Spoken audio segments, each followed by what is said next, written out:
Hello, and I hope you guys are doing okay over there, whoever is watching this.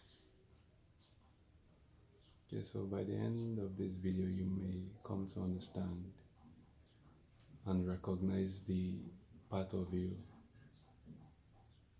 who is constantly meditating. There's a depth of you who is in constant meditation because this depth exists. That's why you are here in form.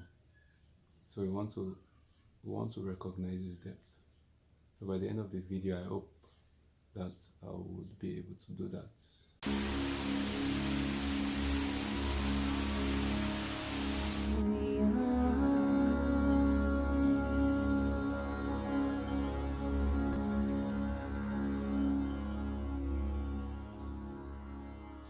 When you have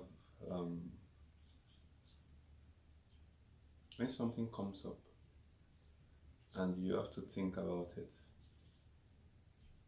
you have to give whatever comes up thought. Who is thinking? Are you the one thinking? What about if there is nothing comes up, there is nothing, everything is fine, there's no need for thinking, and then thoughts comes up? Who is that? Is that you too?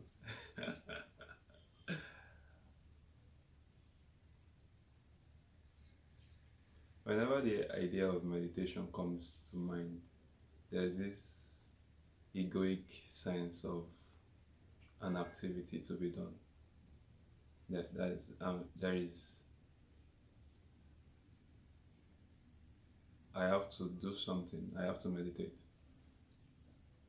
As if it's the same thing with I have to cook. Mm, I have to watch that movie. But meditation is not an activity. It's more of a recognition. It's recognizing something that is already there. The action of meditation is happening, but it's not happening. It is not the ego that is meditating. The ego cannot meditate. And when I say I am, that is the ego of God, the word I am. That's God coming into form and saying I am. But when God comes into form, he stops being God. Yeah. And so I am meditating is an impossible task. There is nobody to meditate. But there is a recognition of a depth, of a dimension within you. It's the no dimension, it's the zero dimension. There is the one dimension, two dimension, three dimension.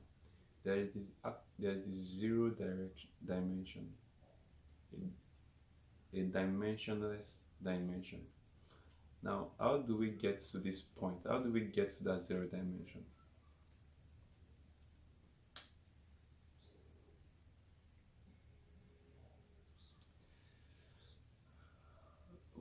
We'll use the analogy of a, a, a water bottle. So there is this water bottle. Water is in it, and the bottle is opaque. You can't see through it.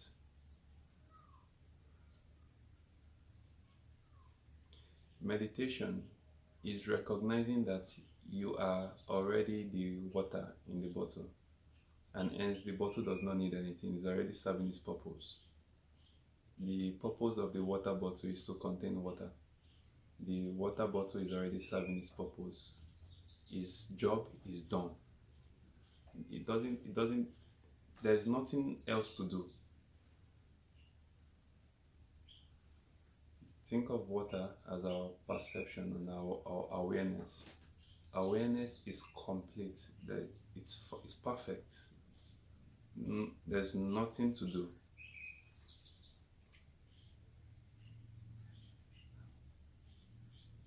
But we want the water bottle to be transparent.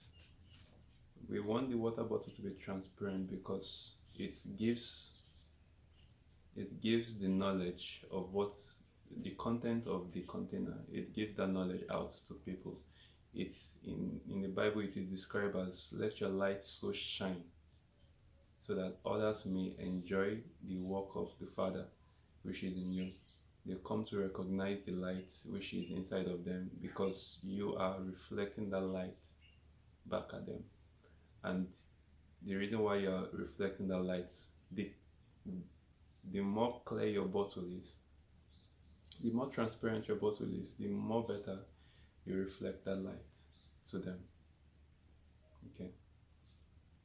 So how do we make the bottle transparent? It's opaque now, but we want to make it transparent. So how do we do that? Well, we have to come to recognize that the reason why the bottle is opaque in the first place is because of the activities of the water and not the property of the bottle. In the physical realm, a bottle has its own color based on its property. But meditation is not a physical thing, it's not an egoistic thing. It's something, it's a dimension you go to rest, like the way you go to sleep at night.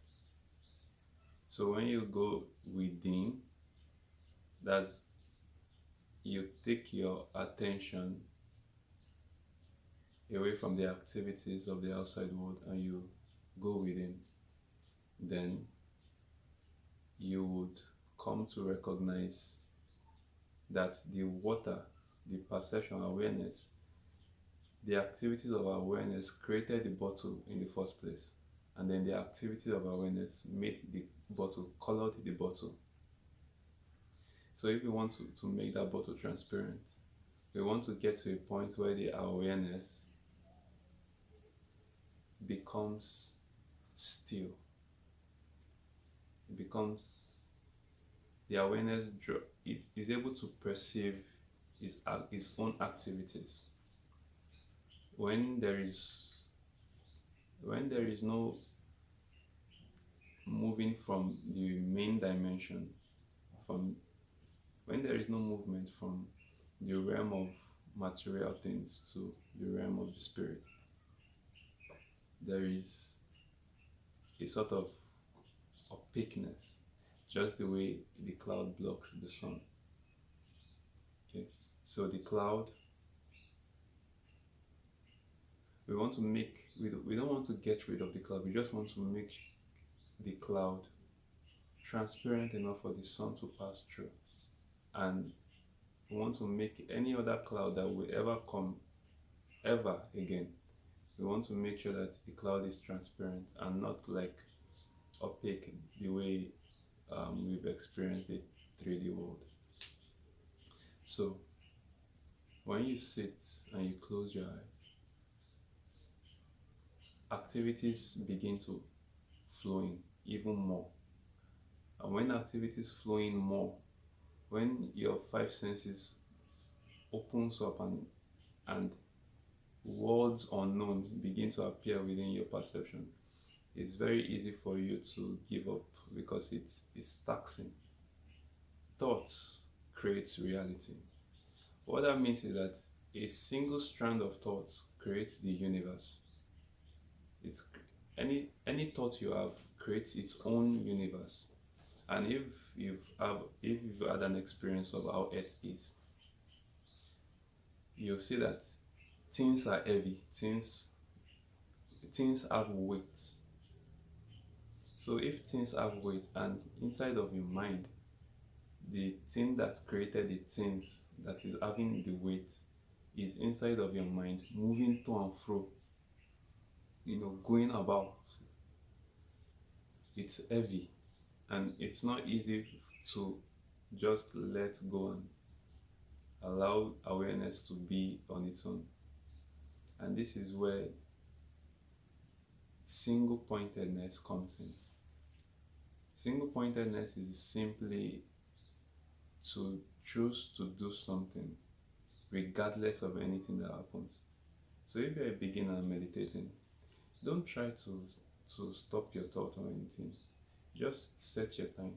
If it's 10 minutes, if it's 15 minutes, just set that time and make sure you sit for that period. That's all you have to do. Just sit for that period. Don't investigate on how all these things are just waste of time. We already know that the point of meditation is to still the mind. You don't need anything special outside of that. But you want to actually, sacrifice the experience of the illusion to embrace the reality of the spirit. And so you need to become single pointed, a decision made, and sticking to that decision until it's over, not going halfway. If it's 5 minutes, if it's 10 minutes, if it's 15 minutes, just set the time and sit there. Your brain is going to explode. Trust me. It's not easy, especially when you're just beginning. But we need meditators right now. Like, this is the moment we need meditators. Because if you don't meditate this, the light will not shine forth. And if light doesn't shine forth, there is nothing to fight the darkness. It is not you who is fighting the darkness, it's the light that shines forth from your vessel that fights the darkness. Individually, you would do yourself a great honor to let that light shine. And collectively, you do the world a favor by introducing to them the light that is already inside of them. I hope this helps.